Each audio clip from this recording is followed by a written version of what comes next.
이게 말이 된다고? 그래서 학교를 뒤집어 놓은 천재가 한국인이야? 중국인이야? 여기 한 미국의 고등학교에서 시험 결과를 보고 학생들이 웅성웅성 대고 있습니다. 과연 어떤 사연일지 오늘의 사연을 바로 시작하겠습니다. 안녕하세요. 저는 미국 뉴햄프셔에 있는 한 사립고등학교에 다니고 있는 라일리라고 합니다. 저희 학교는 명문 고등학교로 아이비리그, 스탠포드, MIT 진학률이 평균 35%에 달할 정도로 우수한 학교로 유명해요. 사실 저는 지금 이 학교에 다니고 있다는 게 믿기지 않을 정도로 공부에 흥미가 없던 학생이었습니다. 늘 친구들이랑 게임하고 놀기 바빴지 책상에 앉아서 무언가 하는 건 정말 적성에 안 맞았거든요. 그러던 제게 14살 때 제 성격이 바뀔 만한 큰 사건이 하나 있었습니다. 그때 저는 가장 친하게 지내는 친구가 한 명 있었어요. 정말 익살스럽고 재밌던 친구라 친구들 사이에서도 인기가 많은 애였죠. 저는 내성적인 성격이었는데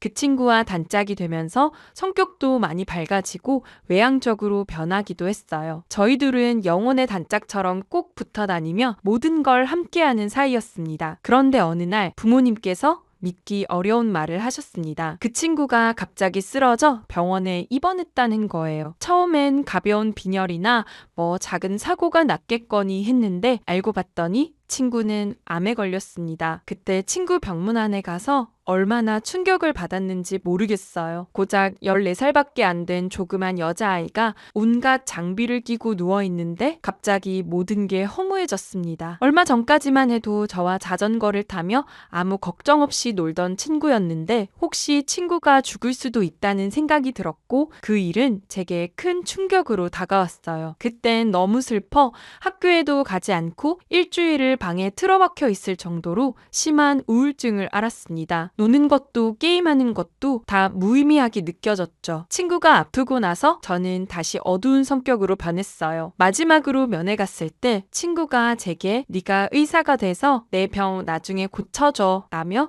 우스갯소리로 얘기를 했었는데 그 말을 하고 채 3개월도 되지 않아 세상을 떠났습니다. 친구가 떠나고 저는 제 주변에 누구든 이렇게 잃을 수도 있다는 생각을 했고 생각보다 죽음이 가까이에 있다는 생각이 들었습니다. 그래서 혹시 만약 내가 의사라면 그런 상황일 때 아주 작은 거 하나라도 해줄 수 있지 않을까 하는 생각이 들었고 세상을 떠난 제 친구의 말대로 그때부터 의사가 되기 위해 공부를 시작했습니다. 맨날 놀러만 다녔던 제가 그날부터는 모든 걸 끊고 책상 앞에 앉아 공부만 했어요. 물론 성격은 여전히 어두웠고 그 친구 이후로 친하게 지내는 친구는 없었지만 책은 열심히 읽어댔어요. 처음엔 공부를 하는 순간만큼은 친구니 죽음이니 하는 생각에서 벗어나 아무 생각 없이 집중할 수 있어서 좋았고 그렇게 습관처럼 책상에 앉아 책을 읽고 공부를 하다 보니 공부가 재미있었습니다. 책이 재밌다는 말은 다 어른들의 거짓말인 줄 알았는데 진짜 재밌더라고요. 그렇게 공부에 재미를 붙이고 나니 어느새 성적이 쑥 오르게 되었고 말로만 듣던 명문 고등학교에도 들어올 수 있게 되었습니다. 처음엔 이 학교에 들어오는 것 자체도 늦게 공부를 시작한 저에게 굉장히 힘들었는데 학교에 들어와 보니 정말 똑똑한 친구들이 많아 친구들을 따라가기도 벅찼습니다. 그렇지만 제겐 꿈이 있었기 때문에 지치지 않고 계속 할 수 있었죠. 학교에선 딱 절반 정도는 공부 안 해도 워낙 머리가 좋아 척척 해내는 애들이었고 나머지 반은 죽어라 공부해서 따라가고 있는 애들이었습니다. 전 아무래도 후자였죠. 어차피 어두운 성격 탓에 친구들과 교류를 하지도 않았고 앉아서 공부만 하는 건 쉬웠어요. 밤 늦게까지 공부하느라 커피를 얼마나 많이 마셨는지 모르겠지만 그래도 아이비리그에서 의대를 진학하는 걸 목표로 열심히 공부하고 있습니다. 최근에는 USAMO 시험을 위해 학교 전교생들이 그 시험에 매진해 열심히 공부하고 있죠. USAMO는 미국 수학 올림피아드라고 보시면 될 거예요. 차세대 수학 리더를 선별하기 위한 시험으로 총 6문제가 출제되며 2일 동안 9시간에 걸쳐 문제를 풀게 되어 있어요. USAMO M으로 선정되는 건 굉장한 영광이지만 저는 학교 수업도 따라가기가 벅찼기 때문에 별 관심이 없었죠. 그런데 얼마 전 선생님으로부터 공지사항 하나 전달받고는 깜짝 놀랐습니다. 그리고 저는 마음을 바꿔 USA 예무 시험을 준비하기로 했죠. 바로 학교에서도 이 시험을 위해 별도의 모의 시험을 친다고 했는데 모의 시험 치고는 혜택이 어마어마했습니다. 시험에서 최종 3위 안에 드는 학생에겐 엄청난 액수의 장학금을 지급한다고 하는 거예요. 아시다시피 사립학교의 학비는 정말 비싼 편입니다. 저도 이 시험을 잘 봐서 부모님께 보탬이 되고 싶었죠. 어렸을 땐 공부도 하나 안 하고 늘 말썽 부리다가 갑작스런 친구의 죽음으로 한동안 우울증에 빠졌던 절 보고 얼마나 마음고생을 많이 하셨겠어요. 최근에야 좀 부모님도 마음을 놓고 편하게 지내고 있다고 하셨는데 학교에서 장학금까지 받아오면 얼마나 뿌듯할까 싶었습니다. 그런데 말이 모의 시험이지 장학금 때문에 학생들 사이에선 학교에서 원래 치르는 시험보다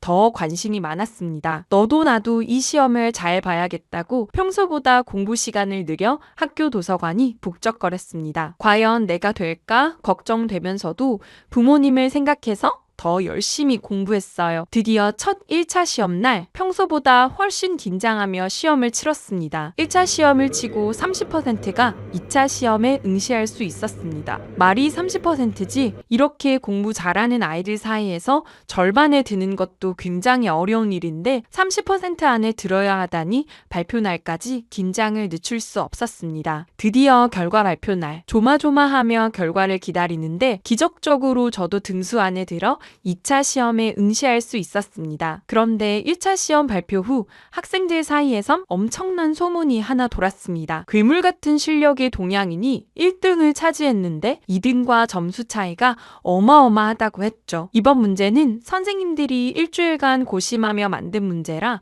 절대 고득점을 받을 수 없도록 출제했는데 선생님들까지도 혀를 내두를 정도로 굉장한 실력자라고 했습니다. 저희 학교 자체가 유학생이 별로 많지 않아 떠오르는 동양인은 딱 2명이었습니다. 한국인 세라와 중국인 준핑이었죠. 그런데 둘 중 누구라고 해도 놀라운 일이었습니다. 먼저 중국인 준핑은 학교에서 알아주는 천재였어요. 입학할 때부터 수석으로 들어왔고 모든 과제나 성적에서 1등을 놓친 적이 없거든요. 그런데 문제는 인성이 엉망이었어요. 저도 딱 한 번 그 애랑 같이 듣는 수업을 들어본 적이 있는데 너무 똑똑해서 그런가 늘 친구들을 무시하고 배결하고 눈꼽만큼도 없었죠. 그런데 그래도 워낙 성적이 좋으니 옆에 똥파리 같은 애들만 어떻게든 준핑에게부터 떨어지는 콩고물이라도 없나 싶어 따라다니고 있었습니다. 대부분 아이들은 준핑을 멀리했지만 자기를 따르는 애들이 있어서 그런가 준핑의 잘난 척은 날이 갈수록 심했죠. 그리고 나머지 동양인인 세라는 전학 온 지 얼마 되지 않았어요. 그런데도 인기 스타가 된 데에는 기막힌 사건이 하나 있었습니다. 저희 학교는 명문 고등학교인 만큼 학생들에게 다양한 체험 활동을 많이 시키기로 유명해요. 미국 학교는 공부뿐만 아니라 행사들을 많이 할 수 있도록 하는데 이런 게 나중에 대입에서도 중요하게 쓰이기 때문에 학생들은 여러 행사에 적극 참여하는 편이에요. 세라가 전학 온 지 얼마 안 돼서 학교에서는 자선 바자회 행사가 있었습니다. 반에서는 각자 판매할 수 있는 부스를 만들어 거기에 모인 기금으로 기부를 하는 뜻깊은 행사였습니다. 매년 하는 행사라 사실 거기서 거기인 경우가 많은데 고맙게도 동네 어른들께서 학생들이 하는 행사이기도 하고 수익금이 좋은 곳에 쓰이니 마을 축제처럼 놀러와서 즐기고 가시는 편이에요. 그런데 그 축제에서 역대 최고 매출을 찍은 게 세라반이었어요. 3일간 열린 축제로 그 정도 매출을 일으키다니 교장 선생님까지 깜짝 놀랄 정도였습니다. 세라반이 열었던 부스는 이때까지 한 번도 본 적 없는 참신한 부스였어요. 바로 한국 음식점을 열었던 거죠. 음식을 판매하는 부스들은 많았지만 한국 음식을 판매하는 부스는 처음이었는데 첫날부터 긴 줄이 생겨 웨이팅까지 생겼습니다. 그 부스에서는 떡볶이, 김밥, 라면,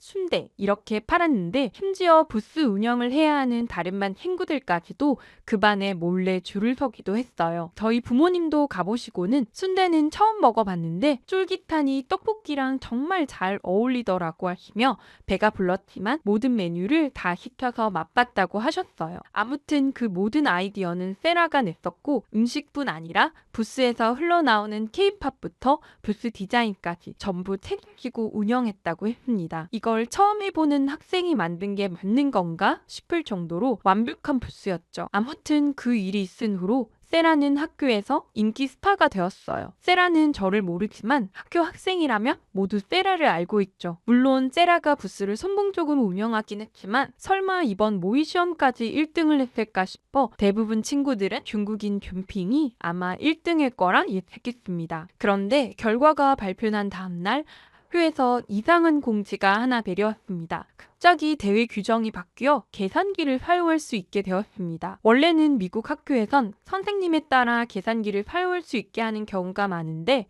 아무래도 시험이니만큼 계산기가 금지되었었거든요. 그런데 2차 시험엔 계산기를 쓸 수 있다니 좀 의아했습니다. 물론 저나 친구들은 계산에 시간이 많이 걸리니 좋았지만 다들 대회 규정이 왜 바뀐 걸까 궁금해했어요. 그렇지만 2차 시험은 서술형이었기 때문에 더 열심히 시험에 매진할 수밖에 없었죠. 저는 코피도 터져가며 예성 문제란 예상 문제는 다 풀어보면서 시험을 준비했습니다. 이번 2차 시험만 치면 힌트까지 한 번만 더 시험을 치면 되니 조금 힘들더라도 최선을 다해서 시험을 준비해보자고 다짐했죠. 그렇게 2차 시험이 끝나고 합격자 발표를 보는데 저는 기적적으로 2차에도 붙었습니다. 간절하게 원하면 이루어질 때가 있다더니 진짜 3등 안에 들어서 장학금 받는 거 아닌가 싶은 생각이 들었죠. 이제 하나만 더 채면 된다는 생각에 마지막 힘을 모아야겠다는 생각이 들었습니다. 그런데 갑자기 날벼락 같은 일이 생겼습니다. 분명 3차 시험을 한 번만 더 보면 됐는데 또 시험 규정이 바뀐 거죠. 중간에 면접 인터뷰가 생겼습니다. 면접 인터뷰에 합격해야 3차를 볼 수 있다고 했죠. 합격한 친구들 뿐만 아니라 다른 친구들까지 모두 술렁였습니다. 아무리 교내제외라고 하더라도 시험 규정이 2번이나 바뀐 데다가 면접까지 봐야 하다니 말도 안 된다고 생각했습니다. 여기저기서 불만이 터져 나왔지만 어쩌겠어요. 불만하고 있을 순간에 조금이라도 더 공부해야 한다고 생각하고 도서관으로 향했습니다. 수학 관련된 내용을 말로 설명해야 하니 요구하는 수준이나 단어가 생소해 저도 따로 외워야 하는 것들이 좀 있었죠. 그런데 생각해보니 균핑이나 세라한테는 훨씬 더 어렵지 않을까 싶었습니다. 도서관 열람실에 자리를 잡으려 둘러보는데 저는 의외의 인물을 발견했습니다. 세라가 앉아서 공부하고 있었던 거죠. 세라도 면접 준비를 하기 위해 공부하고 있나 보다 했습니다. 왠지 저는 그 애가 궁금해 세라 앞에 자리를 잡고 공부할 준비를 했어요. 그런데 이 뒤에 막 볼펜을 쓰려는데 저는 정말 난처해졌습니다. 볼펜이 안 나오는 거예요. 그동안 빽빽하게 공책을 다 채워 문제를 풀었더니 볼펜 다 쓴 줄도 모르고 왔던 거죠. 그런데 다른 필기구가 보이지 않아 허둥지둥 가방을 뒤졌습니다. 그러자 앞에 있던 세라가 제게 펜 하나를 훌쩍 건네고는 웃어주었어요. 저랑 잘 모르는 사이인데도 눈치껏 자기 물건을 빌려주다니 고마운 마음이 들었습니다. 그렇게 세라에게 펜을 빌려 저도 공부에 집중했. 세라에게 고마워 음료수라도 사줘야겠다 생각하고는 세라가 엉덩이를 떼고 밖으로 나가면 저도 따라 나가 사줄 계획을 세웠습니다. 그런데 저는 놀랄 수밖에 없었어요. 얘가 잠시도 쉬지 않고 공부를 하고 있는 거예요. 저는 이제껏 저보다 더 오래 앉아있는 애는 잘 못 봤거든요. 정말 3시간을 내리 엉덩이를 붙이고 공부하는데 세라의 집중력이 보통이 아니었어요. 세라 덕분에 저도 덩달아 초집중해서 공부를 할 수 있었죠. 드디어 세라가 밖으로 나갔고 저도 따라 나가 펜을 빌려줘서 고맙다고 얘기했어요. 세라 아니었으면 저는 다시 집까지 갔어야 했는데 음료수라도 하나 사주고 싶다고 했죠. 세라는 그게 뭐라고 그렇게까지 해주냐며 고맙다고 얘기했습니다. 같이 음료수를 사서 잠깐 얘기를 하는데 세라에게 혹시 대회 규정이 바뀐 게 불편하지 않냐고 물었어요. 그러자 세라는 뭐 이유가 있겠지라며 쿨하게 대답하길래 저는 놀랐습니다. 사실 전학 오기 전까지만 해도 한국에서 생활했던 세라에게는 굉장히 불리한 조건이라고 생각했거든요. 그런데 그런 것에 굴하지 않고 묵묵히 자기가 해야 할 일을 하는 게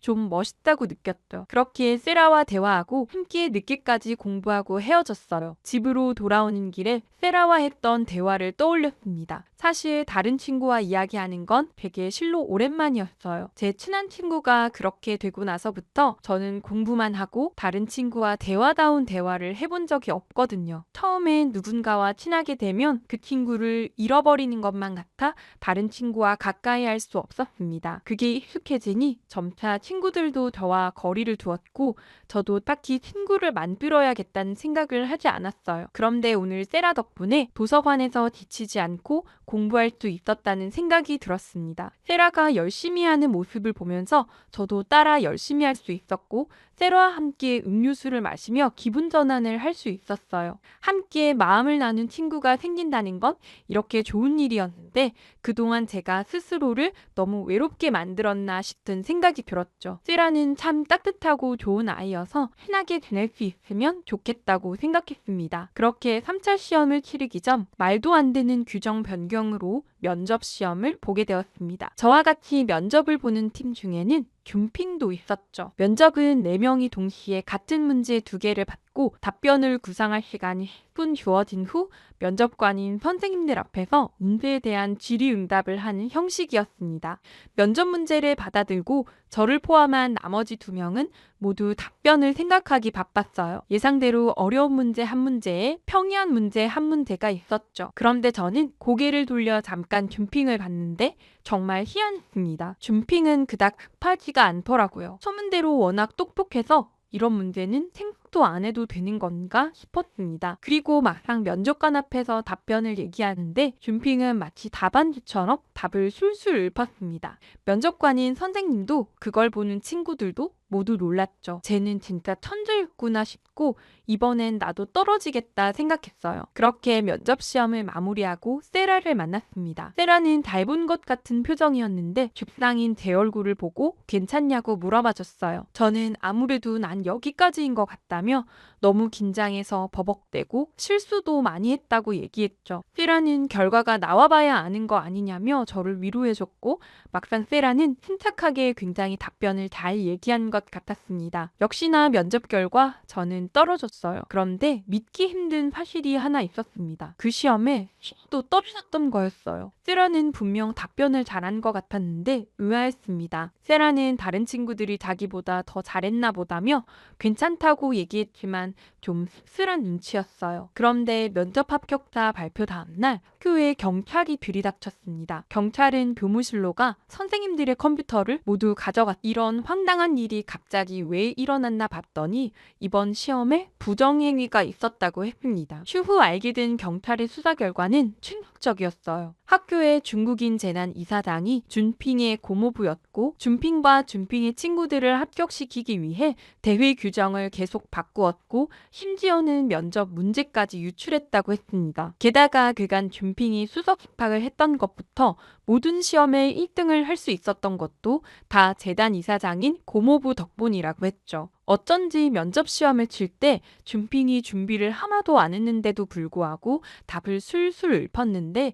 이미 문제를 알고 있어서 그랬구나 싶었습니다. 교장 선생님께서는 이 사태의 책임을 통감하고 관련 선생님들을 모두 해임하셨고 학부모위원과 경찰의 협조를 받아 재단 이사장을 다른 분으로 변경하는 안건을 통과시키셨어요. 그리고 준핑은 그간 시험이 모두 부정행위였기 때문에 미국 교육부의 처분을 기다리고 있습니다. 또한 교장 선생님께서는 인지 유출이 있었던 면접시험 자체를 무효로 하고 2차 합격자 학생들을 대상으로 3차 시험을 치르겠다고 했어요. 결국 시험 규정 3번이나 바뀌게 된 거죠. 아무튼 저는 면접시험이 무효로 돌아가 다시 3차를 치를 수 있게 되었지만 부정행위가 있었다는 것에 잔뜩 기운이 빠져 시험 준비를 할 의욕이 생기지 않았어요. 그런데 세라는 이럴 때 더 열심히 해야 한다며 저를 챙겨 도서관으로 갔고 어떻게든 제가 계속 공부할 수 있게 옆에서 챙겨줬습니다. 우여곡절 끝에 편차 시험을 치르게 되었고 믿기 어려웠지만